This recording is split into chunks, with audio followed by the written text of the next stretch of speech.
नमः संस्कृताय मित्रों, आइए आज हम लोग अंबिका दत्त व्यास का जीवन परिचय पढ़ते हैं।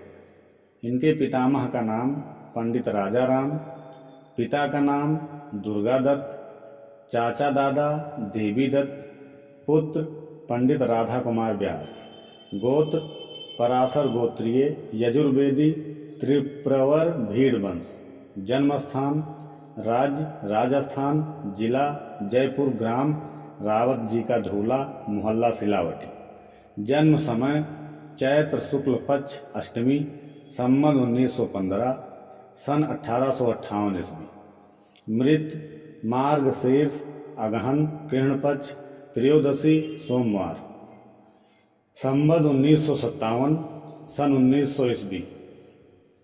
कर्मस्थली काशी में अध्ययन अध्यापन। कुल रचनाएं लगभग 78 से 80। संस्कृत रचनाएं शिवराज विजय, उपन्यास सामोतम नाटक, 22 वर्ष की अवस्था में रत्नाष्टक, कथा कुसुम।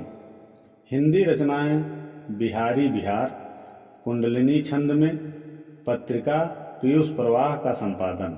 उपाधियां नंबर 1 सुकवि भारतेंदु हरिश्चंद्र, काशी कविता वर्धिनी सभा, घटिका शतक, ब्रह्मामृत वर्षिणी सभा, तीसरा शतावधान, चौथा भारत रत्न काशी की महासभा, पांचवा अभिनव बाण आधुनिक बाण, छठा भारत भूषण, सातवां महाकवि। प्रथम ऐतिहासिक उपन्यास के प्रणेता अंबिका दत्त व्यास। बिहारी बिहार में व्यास जी ने अपना संक्षिप्त जीवन परिचय लिखा है। लगभग 12 वर्ष की अवस्था में व्यास जी ने धर्म सभा की परीक्षा में पुरस्कार प्राप्त किया था। बिहार में संस्कृत संजीवनी समाज की स्थापना की। व्यास जी ने 10 वर्ष की अवस्था से ही काव्य रचना आरंभ कर दी थी। व्यास जी ने शिवराज विजय 1870 ईस्वी में लिखा, जो काशी से 1901 ईस्वी में उनकी मृत्यु के बाद प्रकाशित हुआ। गवर्नमेंट संस्कृत कॉलेज पटना में प्राध्यापक थे।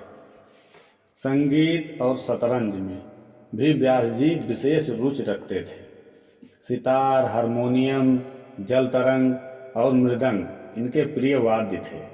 व्यास जी हिंदी, संस्कृत, अंग्रेजी और बंगला भाषा के ज्ञाता थे। न्याय, व्याकरण, वेदांत और दर्शन में इनकी अच्छी गति थी। 1 घड़ी 24 मिनट में 100 श्लोकों की रचना करने से व्यास जी को घटिका शतक की उपाधि दी गई थी।